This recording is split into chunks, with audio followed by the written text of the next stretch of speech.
Slides up, we'll be ready to go. That's what I thought I had done. Hold on. If we go to the next slide.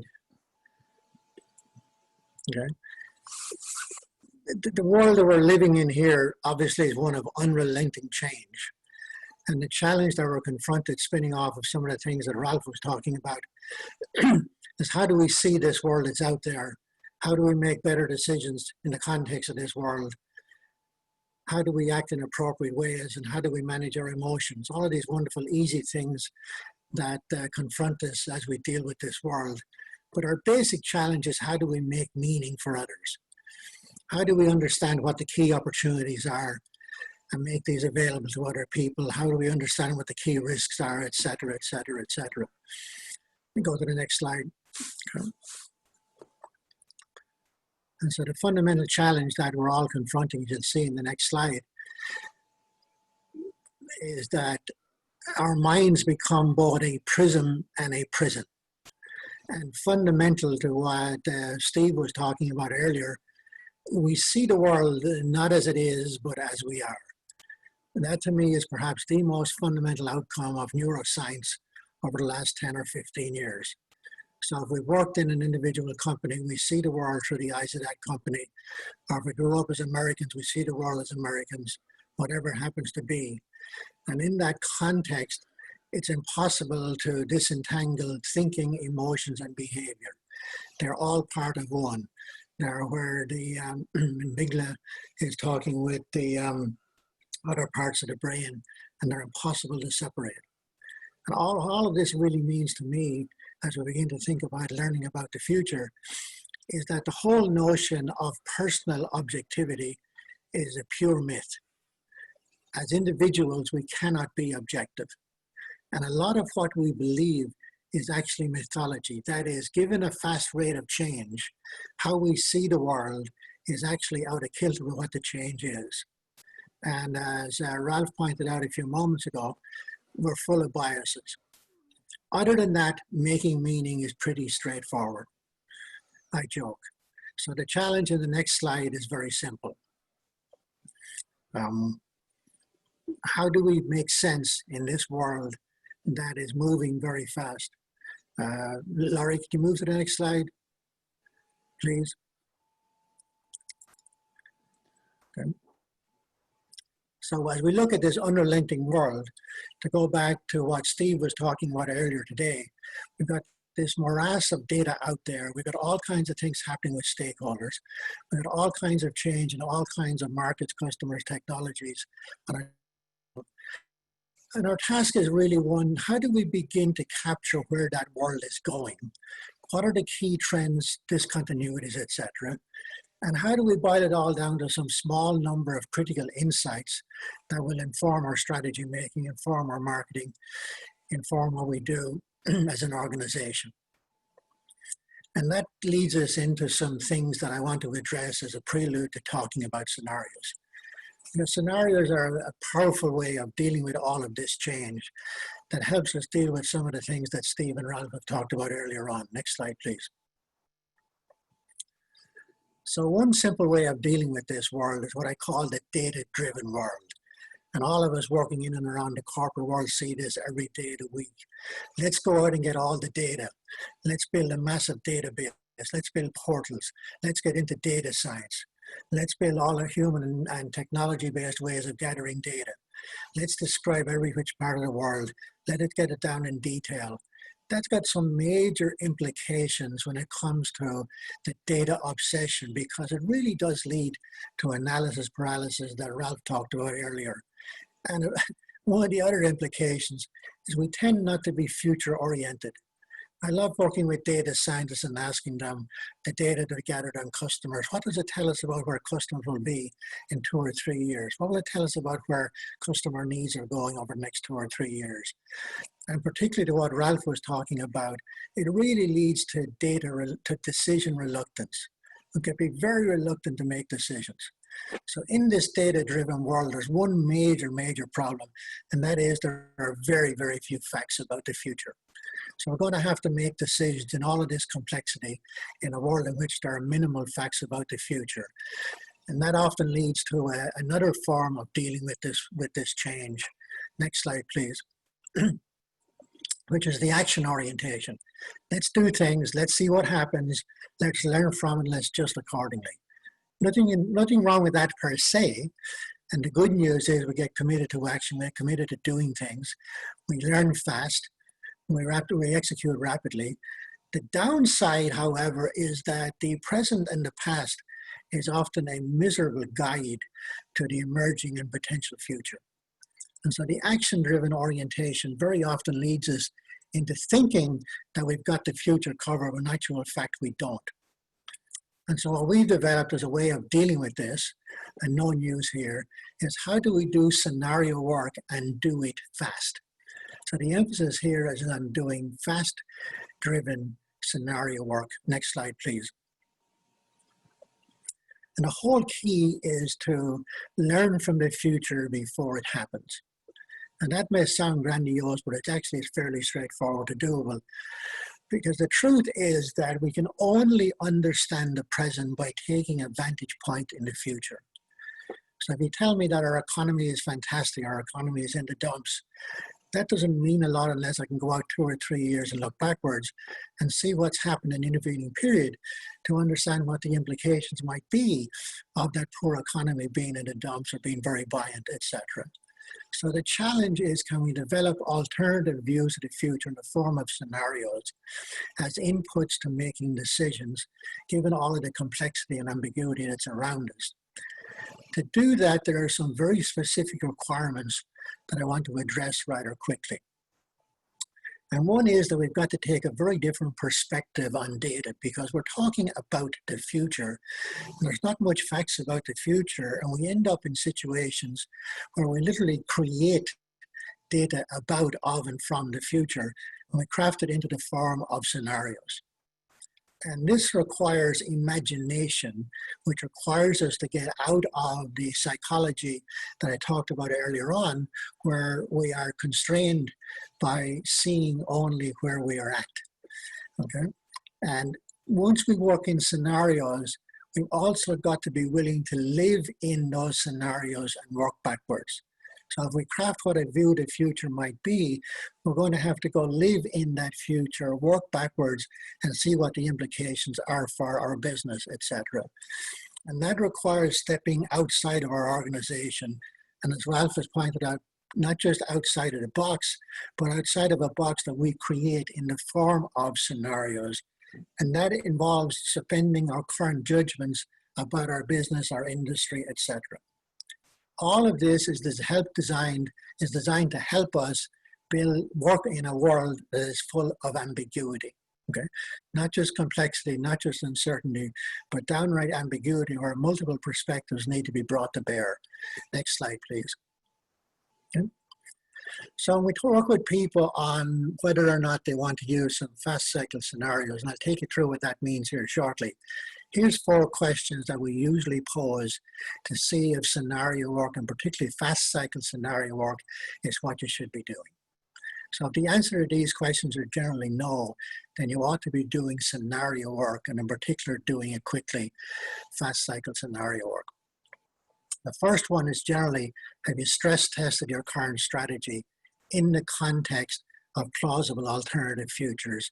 You'll see what I mean by that here shortly. I'm not just talking about doing financial projections. I'm talking about taking your strategy and asking, will that strategy work in very different alternative pictures of the future? Have you identified key emerging and potential opportunities? Key point here is the following, as I'll talk about in a second. Scenarios are all about identifying new marketplace opportunity for your business. At the end of the day, if in using scenarios, we haven't identified and developed new marketplace opportunities, we really haven't achieved very much.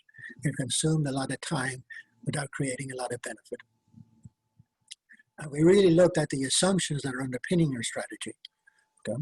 And if we identified the marketplace indicators to track how the world might unfold. And here's where I want to go back to Stephen's comments earlier on. This is the point where stress kicks in. because now you become very stressed. Can we do this? Why are we doing this? How do we deal with doing this? What's the value of it? Is it worth it? How many people are going to be involved? If you're mapping this out at this particular point where we're asking these pivotal questions, stress is usually very high. Okay. Next slide, please. So let me take a second here to explain what we mean by scenarios, and I'll give you a detailed example of one coming up. These are plausible alternative projections of futures described in rich detail. Here's what the future might look like. It's one view of the future, but critically, there's always some degree of evidence in terms of some plausibility that this is a future that might indeed unfold. Now, plausibility is very challenging here because different people will see the evidence and the plausibility of a scenario very, very differently. And one case that I usually use here to address this whole question of plausibility is the following. I was not involved, but a good friend of mine was, where a certain airline in the late 90s did a whole host of scenario work, looked at alternative scenarios, and decided if one or other were to emerge, here's what we would do. You can see where this is going. And 9/11 emerges, and in their scenarios, they had not thought about a scenario where 1/3 of their airplanes would be in the air. And I'll let you in on a little secret here. If an airplane is in the air, it's usually advisable that it land on a runway as opposed to other options. So they looked at what would happen in these alternative futures and created all kinds of operational possibilities that would have to go in place. That airline turned out to be much better positioned to deal with 9/11 than its peers, only because they'd asked the question, what if these various futures were to emerge? What would the implications be and what we would do? They hadn't considered a 9/11 episode, but they had considered major exogenous variables coming in and asking the question, what would we do were they to occur?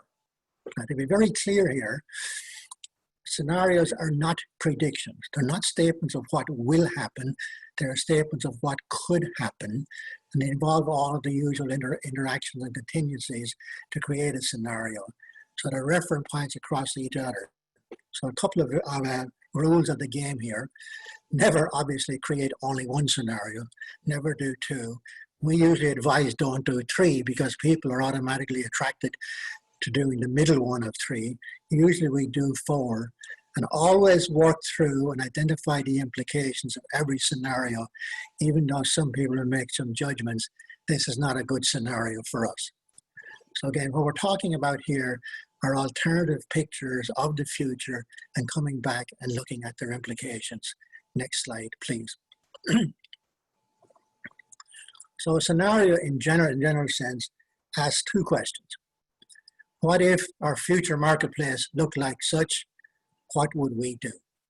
They're the two basic questions that guide every single scenario work. I won't deal with the examples in here, but you get the point. Next slide, please. From a marketing point of view, here's the benefit, here's the intention, here's the value of looking at scenarios. All 7 of these items become very, very critical to leveraging benefit out of scenarios and creating value in a marketing space. Again, I won't go through each one of these here. You see what the list is, but it's all about identifying opportunities, anticipating risks and managing them, stress testing the strategy and potential alternatives. The key for me always is determining what set of assumptions we want to play with, we want to accept as an input to decision making, as an input to choosing strategy, and as an input to executing strategy. It also has tremendous value for refocusing and reshaping execution of a strategy they already have or a strategy that we accept. And then the last point is having critical indicators to monitor the future as we're merging and therefore learn from the future before it happens. Next slide, please. Okay.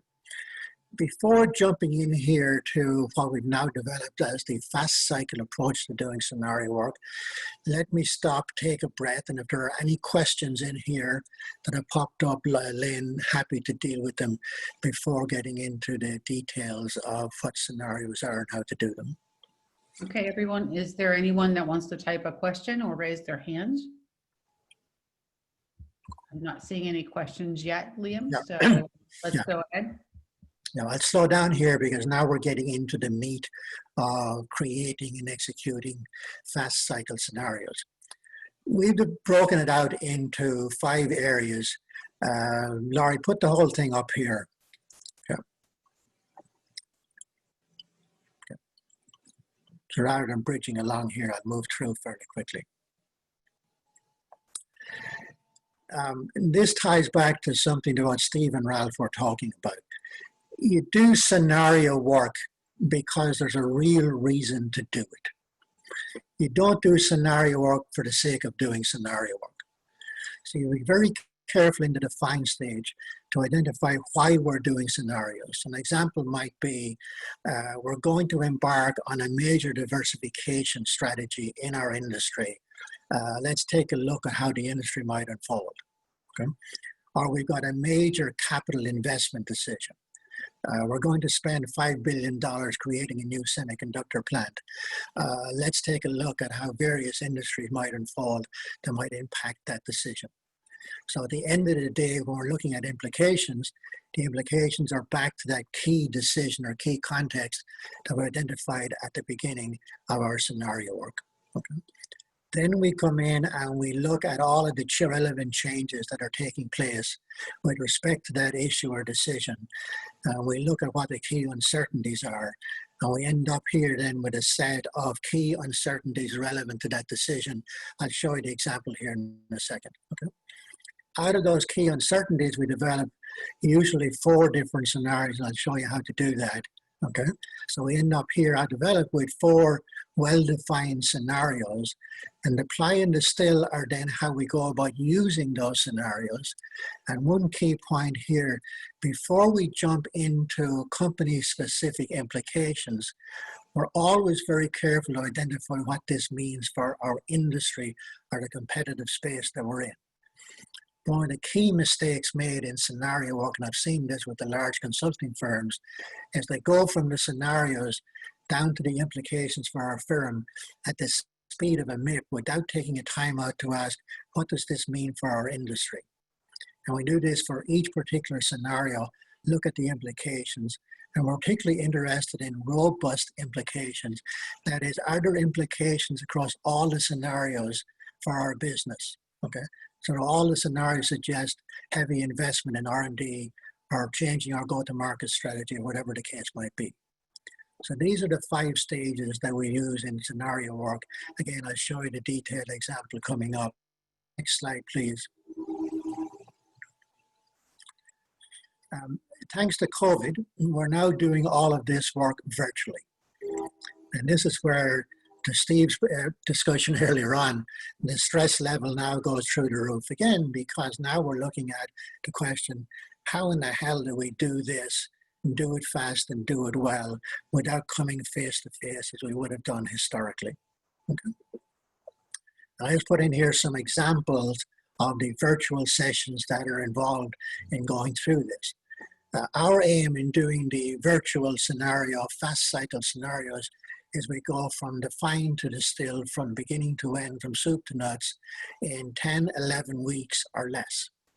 Now, to do that, it means that we have to have a group of people inside your organization who form a team and who are committed to doing scenario work, where members of that team are probably spending a quarter to half of their time working on the scenarios under the guidance of somebody in the client firm who will certainly be working half-time on making sure that this gets done.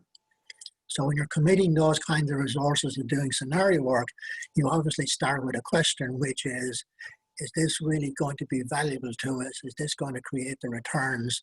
And how will we know that we've succeeded? Okay.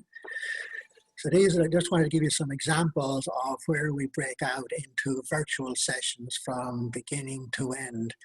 And I would say probably 12 to 14 virtual sessions running 90 minutes to 120 minutes, going through this from beginning to end, where the teams will have work between the virtual sessions, where they'll be presenting that work back into me, or the colleagues will be commenting on it, maybe have some phone conversations on the side, and then come back into another virtual team session. But again, all of this done over 10, 11, 12 weeks from beginning to end. Next slide, please. Okay. The key in doing scenario work is coming back and identifying what are the big uncertainties, the big change drivers that are going to affect the industry, the business, the competitive space that we're dealing with. Okay, and this is where one of those breakout sessions is critical in the virtual case, where we'll make a long list of what we think the factors are. We'll condense them down into groups. We'll have the team go back and then separate them out, and we'll end up with anywhere from 8 to 12 key driving uncertainties that are going to shape the competitive text that we're involved. Now, key change drivers have two characteristics. One, they're going to critically affect the future of the context that we're examining, the future of the industry we're looking at, the future of the competitive space we're looking at, or if we're doing competitor scenarios, the future of the competitor. And the second key characteristic of these change drivers is that there's a range within the driver. So there might be a high economy, low economy. The competitor could move quickly, the competitor could move slowly. We might have major regulatory change, we might have minimal regulatory change. There's a spectrum of uncertainty associated with the key change drivers. Okay? It usually takes 2 sessions and 2 breakout sessions with a team to get it down to what we think are the critical change drivers in our business. Now, side point here, generally in doing strategy work over the course of a year, most firms think that they've identified the key change drivers affecting their business. In actual fact, they probably haven't done it because they haven't done this exercise to identify what that small set of key change drivers are. So when I ask managers very often, what are the key change drivers in your business, I get a list of 20 to 40 factors they've identified as being very important to their business. Next slide, please. Okay. In this case that I'm going to walk you through, this was a construction firm. This work was done very quickly back in March and April of this year. And I was outside observer / consultant / agent provocateur with the teams doing the work. And they concluded that there were 3 major change drivers. And you see the 3 at the top there in red. And the time period we took was going out to mid-2022. From the end of 2021 to outside middle of 2022, as out of our time frame. I thought that was a little short, but that's what they wanted to do, so we went ahead with it. And then the factors you see on the bottom were other change factors that emerged as critical to looking at what would influence the construction industry over the next 18 to 24 to 27 months. So a challenge you now have is how do you take those change factors and turn them into something called scenarios. Let's now go to the next slide. So we took those 3 on top and went back and we looked at what's the range, what are the endpoints, and we created this set of 8 possible scenarios. You see how that occurred in terms of taking the endpoints, put them together, and ended up with 8 very different alternative futures. Go back a slide, please, Laurie. Each of the futures we're going to create will have to address all of the factors that you see on this screen and maybe some other ones. So it's not just around the 3 identified major drivers of change. It is all the factors that you see here. So we now have these 8, next slide please, we now have these 8 possible futures. And the question that arises here is pretty obvious and pretty straightforward. Pick the 4 that are most different, that will give you the greatest variation in possible futures so that we can identify robust strategy implications coming from those change. Okay. We picked 4. I'm going to just address one here for a moment. Next slide, please. So now if you come back and look at the glory years, go back one, please. Sorry, Laurie. Okay. The glory years on the right-hand side, you've got insignificant COVID implications. You have got Biden and the Dems are now leading the show, and the economy is pretty strong. So if you go forward, please, Laurie, you now ask yourself, what if that were the world? What would we see in that world along the factors that we've talked about? And we create little bullet points very quickly and try to get some agreement of what the world would look like in the middle of 2022 along those change factors, list them out in here, and have some discussion around what that future might look like. Now remember, the team or teams involved in doing this will be doing this 4 times, so you're creating 4 alternative futures. So each of these what ifs now lead us into writing up what a view of that future might be. Next slide, please. So here's what a future looks like. Okay? In our way of doing scenarios, the description of the end state, what the future will look like, never goes into the second page. It's usually a 1-page detailed description of what the end state of that scenario might be in December 2021 or June of 2022. It's 1 page.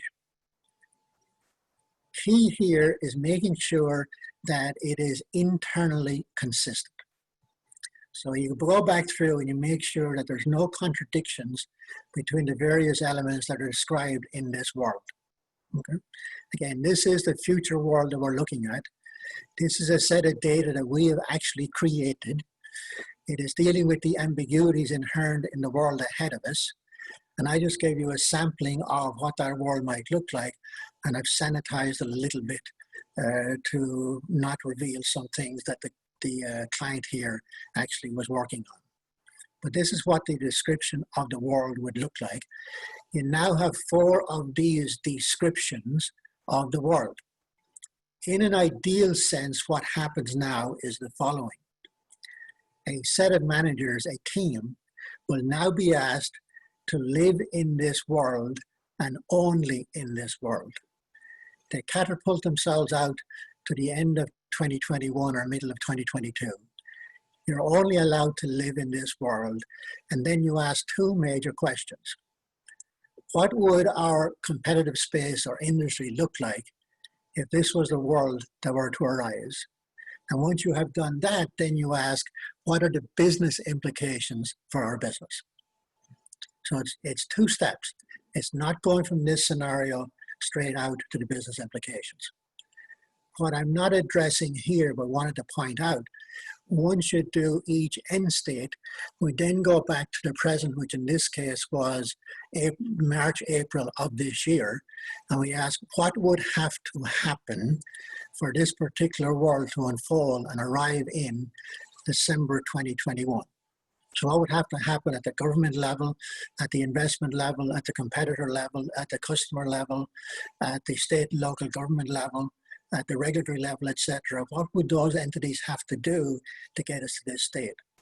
So the scenario, each scenario gives you a very clear sense of what has to take place from the present into the future. And that connects back to the indicators that we would then need to deal with. So I want to give you just a sense of how we move from the uncertainties to a skeleton form of the scenario to the details of the end state of the scenario. Now, I've covered a lot of stuff there quickly. Let me stop and see if there are any questions. So Liam, we had one, and the offer is that you can hold it to later if you want. But the question is, how do we ensure that the scenarios and the models for them are flexible enough to adapt to a wide range of variables? For example, the airline example, no one could have predicted exactly 9/11. So how did they get to a scenario that would have been able to adapt them for that, an unpredictable event such as that? Okay.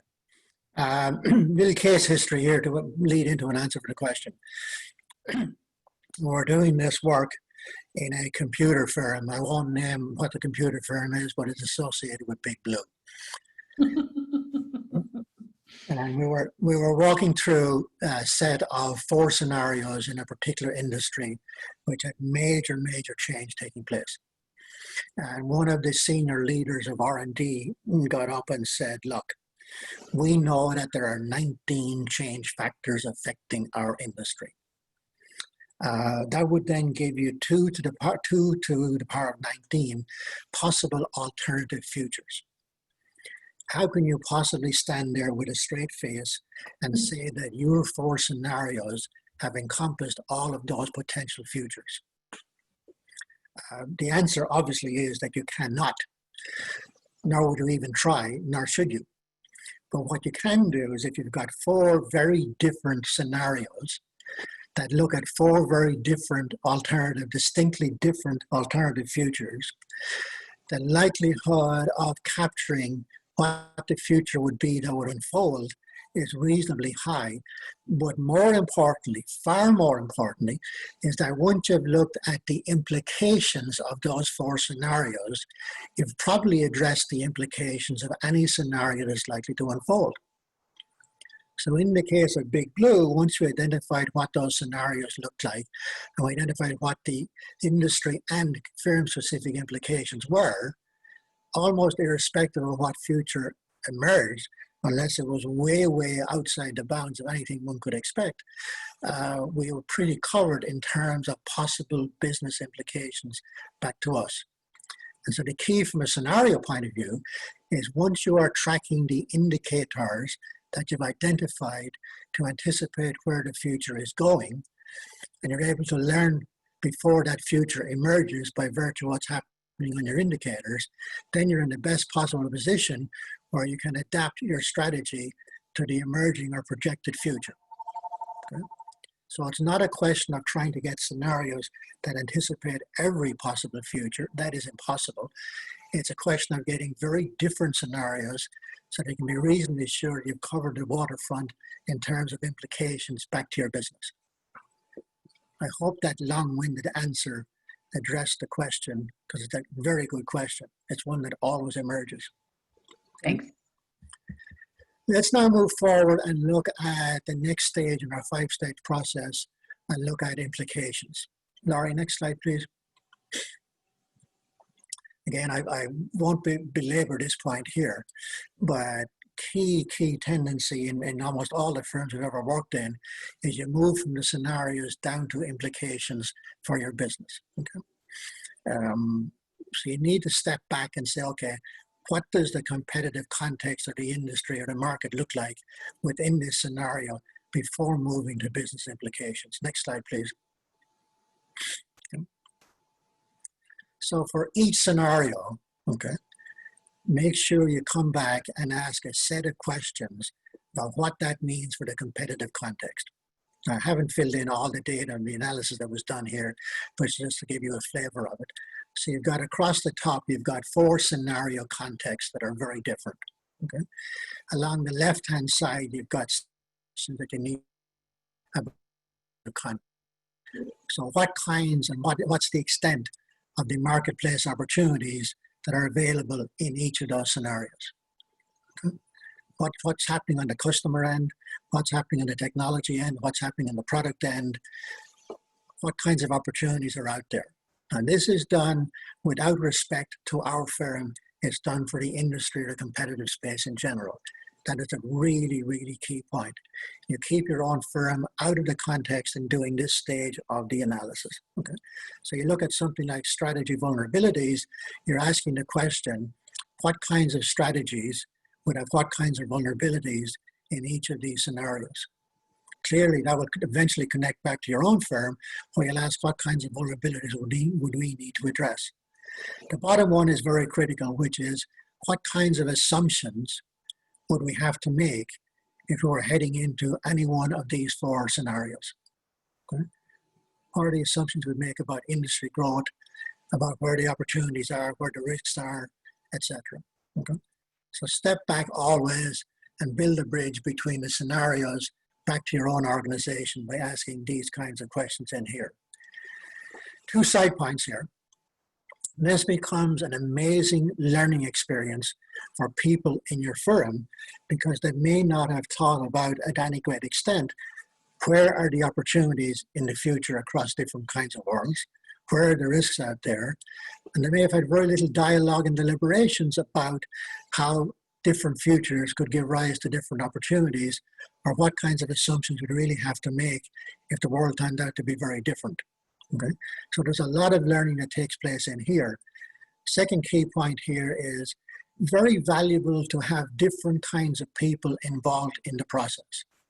So if you can involve somebody who's new to your firm, who hasn't fallen into the trap of seeing the world as we are, have people who are very experienced in different functional areas, okay, and have somebody who's willing to challenge lots of observations in a firm but polite way to move people beyond the first observation. Okay. Again, this is a virtual breakout session that we'll generally go through and then kick back to the team to fully detail. Next slide, please. Okay. One of the ultimate goals of doing scenario work is, can you find robust implications across all the scenarios? Okay. This often does not happen, where we'll have a major implication across 2 or 3 of the scenarios, but not on the 4th. But if you're getting close to something that is a high-level implication from the scenarios, by high level out here, I mean, it does not detail what you do, how you do, what decisions you make, etc. But if you have 4 scenarios and each of them are suggesting that our go-to-market strategy needs to be reconfigured, it's probably a high bet that your go-to-market strategy needs to be reconfigured. Okay? Or if you, in 3 of your scenarios, it's telling you that our R&D strategy needs to be refocused. Or if a high-level implication is we need to make some acquisitions to position ourselves against rivals, here you're looking at high-level implications before you get to looking at the details of specific business implications. Okay, this is again where the deliberations and the dialogue has got to be managed very carefully, because you'll generally have individuals who'll say, okay, I see it, this is what it is. It may or may not be.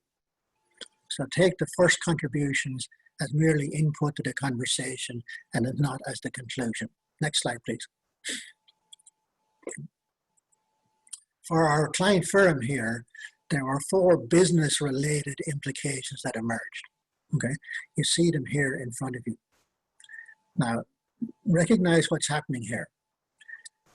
Out of these scenarios have emerged 4 fairly high-level implications that now need to be discussed and consider whether or not we want to accept them. Because if these high-level implications are accepted as an input to strategy making, decisions, building value propositions, etc., you're basically halfway home to what those decisions are going to be and in what direction they're going to head. So here's another key point where you've got to be really, really a stickler in making sure there is significant conversation and dialogue around these kinds of implications. Because once you've got agreement on them, then you move into the decision implications with strong lead-ins from these kinds of high-level, robust implications. So if we go to number 3, if we have agreed that we need to reconfigure our organization so there's greater integration between architecture and engineering and construction, etc., that's telling us in reasonable direction some of the decisions that are going to be coming up and how we may need to address them. Next slide, please. You will not be long around me to know that assumptions are one of my key things that I like to pay attention to. So if out of scenarios, one of the key things that we want to look at is to make sure that we're very clear on the assumptions that are flowing from scenarios at the industry or competitive level and assumptions that are coming out of scenarios at the individual company level, that is our level. Okay? And always in the assumptions context, you're going to have some shift from old assumptions to new assumptions. What is interesting here is that out of scenarios, we tend to identify what our old assumptions were. And this is back to Ralph Keeney and Steve this morning. These assumptions very often are at the tacit level. They're firmly embedded in our brains, and they impact decisions in dramatic and drastic ways without our ever being aware of them. So if our working assumption is that our historic strategy is sufficient to sustain margins and profits going forward, and that's generally enduring and well embedded in our organization, that's going to have a dramatic impact on strategy choice, on the alternatives, how we develop alternatives or don't develop alternatives, et cetera, et cetera. So the assumptions discussion and deliberation becomes very critical out of scenarios. And the value and beauty of scenarios is that it takes us out of our current context into a future, and we work backwards, given the liberty and permission from working backwards to get at a set of assumptions that we're willing to accept going forward. A little perverse, but that's how it works. Okay, next slide, please.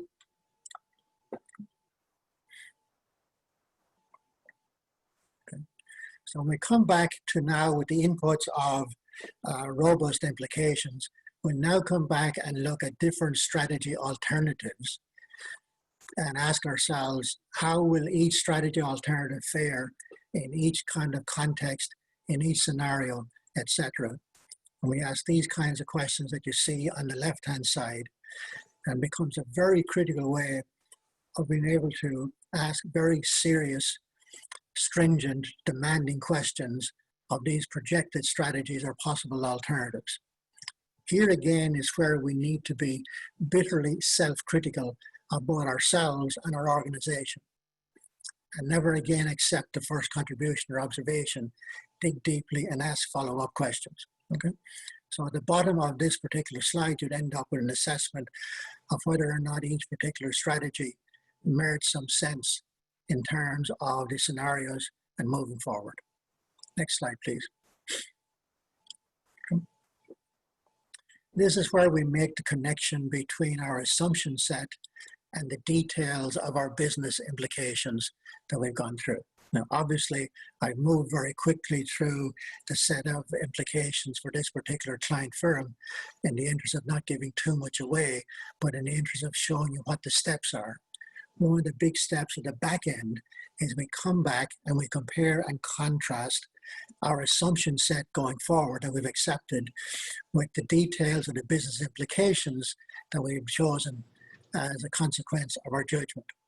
And we usually break out the business implications into 4 areas: strategy, operations, organization, and leadership. And I've given you a taste of what the implications are under those 4 headings. But for each of those 4 headings, once we see what we're recommending, and once we see what we're proposing, we'll come back and we'll ask, are these proposals, are these commitments consistent with the set of assumptions on the left-hand side that we've accepted as assumptions, as input to our decision making? So you go back and forward between what's on the right-hand side under business implications and what's on the left-hand side under assumptions. And you may indeed decide to change the assumptions within the context of scenarios, but again, you then go back and make sure that there's support for the adoption of these assumptions. Okay? So that's what we do at the back end in terms of making sure that the business implications are consistent with the assumptions that we've agreed previously. Okay? Laurie, next slide, please. Okay.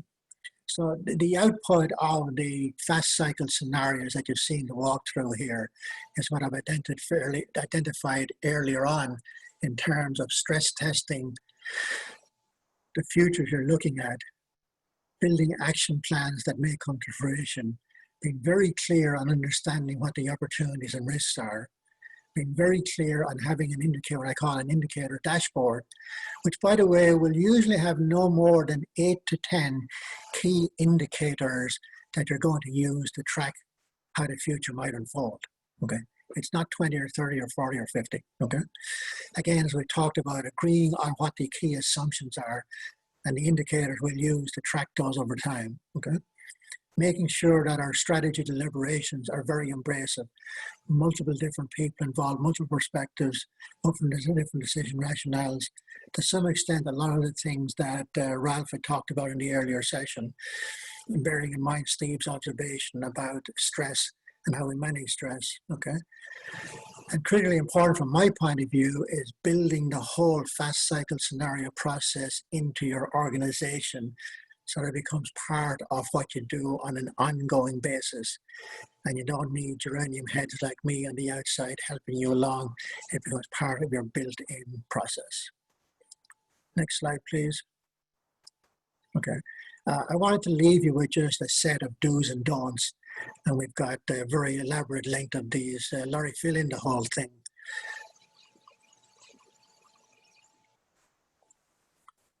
So when you embark on doing fast cycle scenarios, you want to be very, very clear on where the traps are, where the pitfalls are, where the stupid things are that you don't want to do.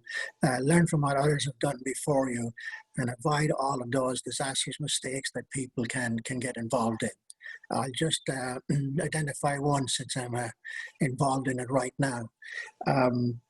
Teams can spend days, if not weeks, trying to agree on what's the set of 7 or 8 major change vectors that are going to affect the context of our business going forward.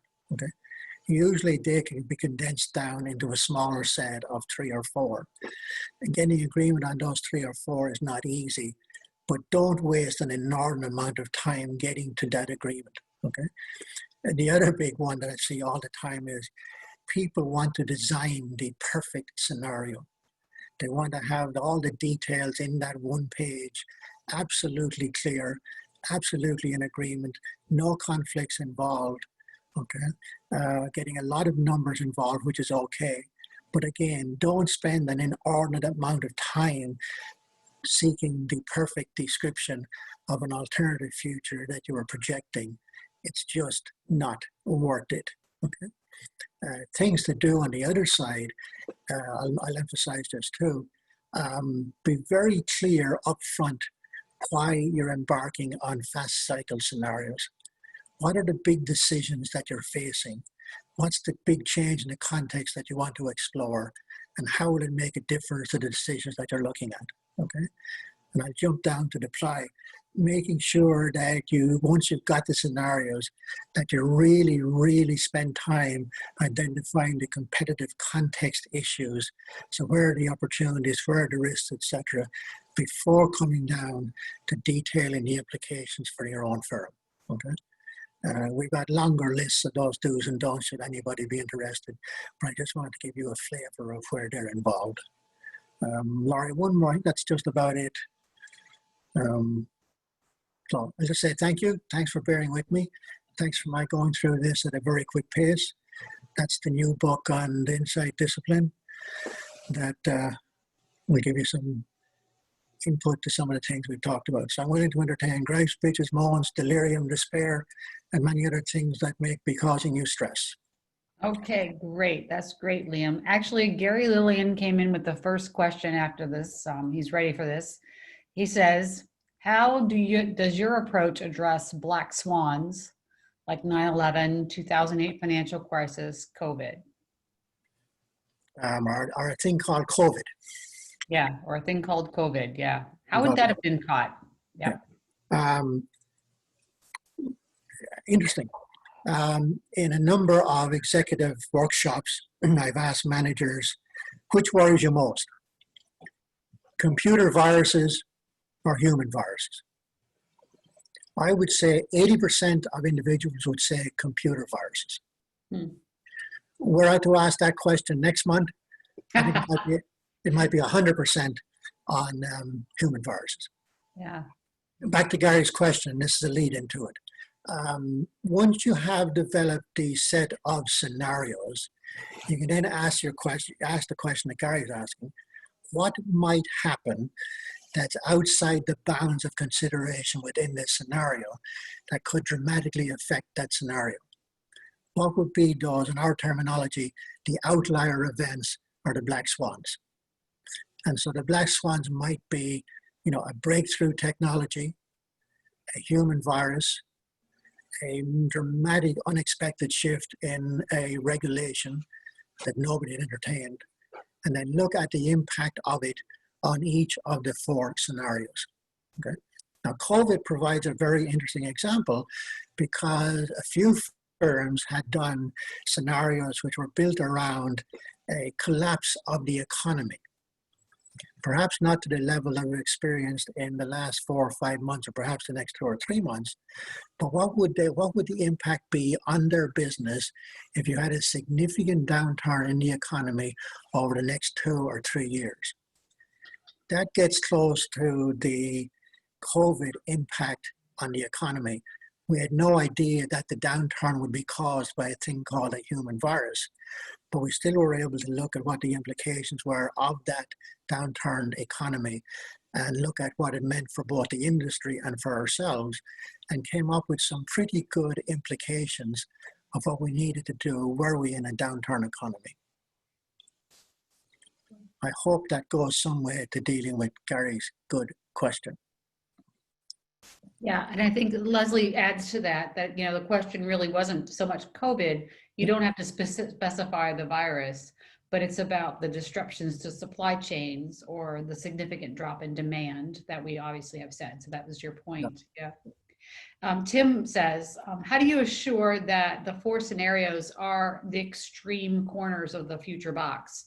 My experience is folks don't think extremely enough. Maybe these black swan events are really the provocateur. Is that why they hire you? Because you're the guy that always points them further out of the box? Well, I sort of hope not.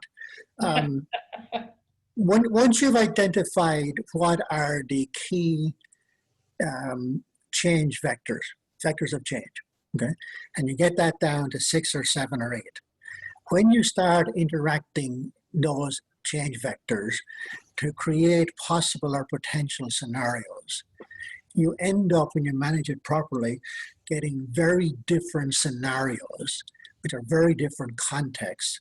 And if you're thinking visually, they may indeed be 4 corners of some unsuspecting box.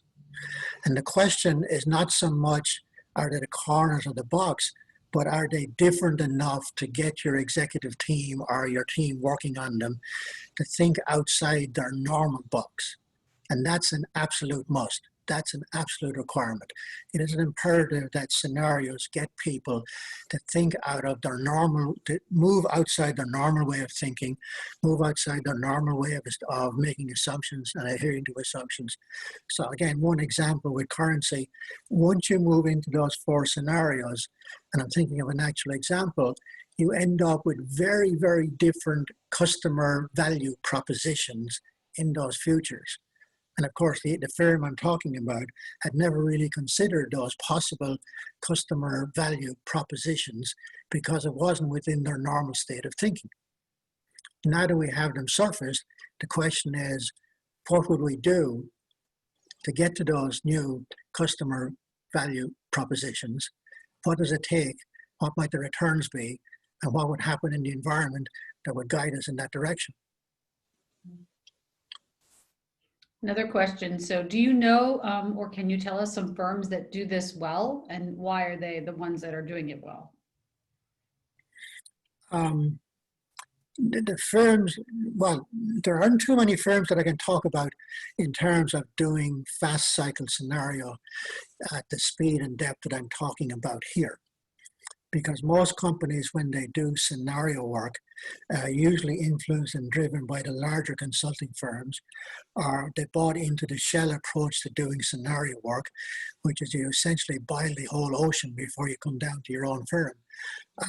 So there's not many firms that I can address and reveal who do fast cycle scenario work well. There are a number of firms I can identify where parts of them have done scenario work really, really well. IBM is one, the old GE is another. 3M has done some very good scenario work that I'm aware of. J&J has done some good scenario work. So there are usually pockets of people. Some of the semiconductor firms have done excellent scenario work. There are usually firms where there are major investments, major decisions with a lot of contingencies around them, or you have to be able to test the strategy, the investment, the commitment against alternative futures, because the costs of getting it wrong are so exorbitant. You want to limit the risk, and therefore you do these alternative scenarios. Okay, that probably helps us answer a little bit of this next question, which is, as the future unfolds, how do you determine which scenario is the best fit? Are you trying to find a best match between the unfolding future and the one of the scenarios, or just to use that as a guide for all of your actions? It's much more the latter, using it as a guide for all of your actions. Don't fall into the trap of thinking that any one of your scenarios is going to be the future that will unfold. Okay? That will be rarely the case. But you will have scenarios that are pretty indicative of where the world is going or could be going. It won't be a perfect fit. Okay? But again, because you're looking at the implications at the competitive or industry level and implications back to your organization, okay, you don't need to get the perfect fit in terms of a scenario with the future to be extraordinarily valuable back to your actions, your decision making, your assumptions, etc. Okay. Have you seen any companies doing this in collaboration with their customers or other stakeholders in the scenario Yes. planning? Oh God, yes, yes, yes, yes. When you put together, in fact, I'm working right now with a company. We're putting together a team to do fast cycle scenarios, and we're on our knees beseeching them to bring in external stakeholders. Okay, so there are a technology expert or two that should be involved. We've got a very good relationship with a major customer. We'd love to have them involved. There are some suppliers that I think would be very valuable to us. So the wider you can extend your net and the people involved in scenario work, as a general rule, the better off that you are. Mhm. Okay. This is just my observation, in the world of manufacturing, when you're looking at being able to manufacture something with high quality, extremely high, like every part comes off the line well, in a very complicated process, what you don't want to do is operate at any of the edges of the boundaries of production.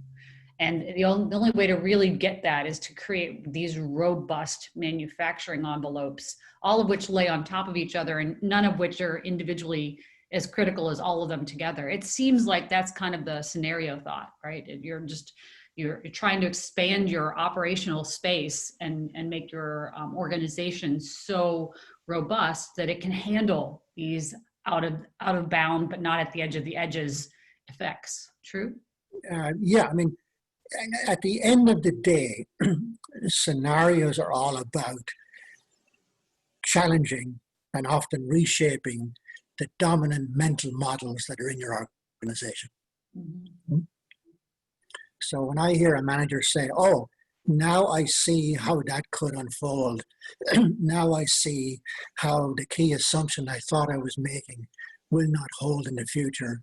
I know we're getting somewhere. Yeah, good. Okay? Because once you affect the dominant mental model prevailing in a set of minds in an organization, it's much easier to entertain major questions about changing the business model. Mm-hmm. And so in my view, it tends to go from change in mental model to change in business model and not the other way around. So if you attack business model change without dealing with the underlying mental model change, you've really put your firepower at the wrong end. That's great. Yeah. Are there some backgrounds or education backgrounds, for example, that make people more likely to be good contributors to this process? I'm half joking in my response, but you'll see where I'm going. Okay. The reason I've lost so much hair in the last 15 or 20 years is doing scenario work in a room that is full of engineers. are full of scientists, are full of pharma R&D people. I've engaged in all of those areas. what you really want is people who are both inquisitive and imaginative, but also have solid knowledge of the business and its context. Mhm. And it's difficult to get individuals who can play all those roles. So you mix and match the people that you want to have in the room in doing the work. Okay. And critical for scenario success is the key decision makers who may not be involved in the process.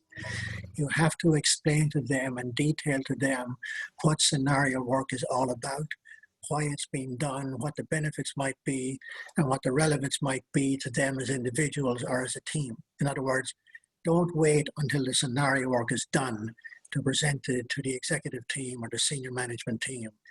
That's breeding ground for a disaster. Great.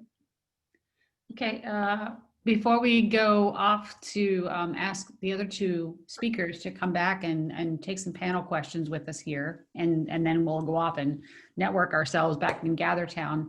Lori, we had a couple of polls. Before I lose too many people at the end, because they've gotten 80% of what they wanted and they may leave me, can we put up a couple of those polls and just gather some feedback data? Sure thing. All right, here she goes. So if you would, when you see the poll, go to your screen wherever you are and just click on the answer that makes the most sense for you. So how would you rate this meeting in content overall on a scale of 1 to 5, with 5 being the highest? If you would just please do a quick vote for us and just give us a rating. And we'll give you, because it's the first one, we wait a little longer because just learn the response methodology. So we've got about 60% of the responses, and we're going to give it a couple more seconds. Someone may have wandered off for a minute, maybe another second. Okay, we'll take that, Lori. Thank you. And how did you connect to this Zoom meeting today? And then did you participate in the Gathertown platform yet? If you just click what that was the case. How did you connect to the Zoom meeting? If you'll click on which way you're connecting right now. This one seems to be hard. I'm not seeing anybody voting, Lori. So, maybe it's, okay, now we've got some folks voting. Great. Maybe it was just my response time. I'm watching it. I'm having trouble with the submit button, just to let you know. Thank you. Sometimes things work well, and then sometimes, yeah. Lynn, there are actually 4 questions there. Yeah. Oh, there's more as you have to scroll down. Oh, I see. There are 4 Thank questions. you. Give people a chance. Some of us can't do this that quickly. Thank you. Thank you for the scroll indicator, right? So there's 2 others. Did you experience any trouble? And did you experience any trouble in Gathertown, right? And I do appreciate you guys willing to go along with the experiment that we're doing. That's wonderful. So we have not quite the same number of response rate. I'll maybe one more second or two if everybody's had a chance to respond to all 4 questions. And then we'll take that data. Thank you, Lori. And is that the end of our is that the 2 polls, Lori, or did you want to run any of the others? Okay, and then we asked about each speaker. Would you value this? Did you value the presentation by Stephen Howard? He was our first speaker. And would you recommend it to others, please? Speakers can vote? Just for Stephen, we're going to ask for each one. This is our way of gathering the data. You know, you might have recalled that previously would have given you a sheet of paper physically when you were at the meeting and not let you leave the room to get a drink until you handed it back. Exactly. This is kind of that virtual version of that. Yeah. I can't stop you from getting the drink though. I can't. All right, I don't see any more inputs. Let's go to the next one. So for Ralph, the same question. Did you value this presentation and would you recommend it to others? Thanks.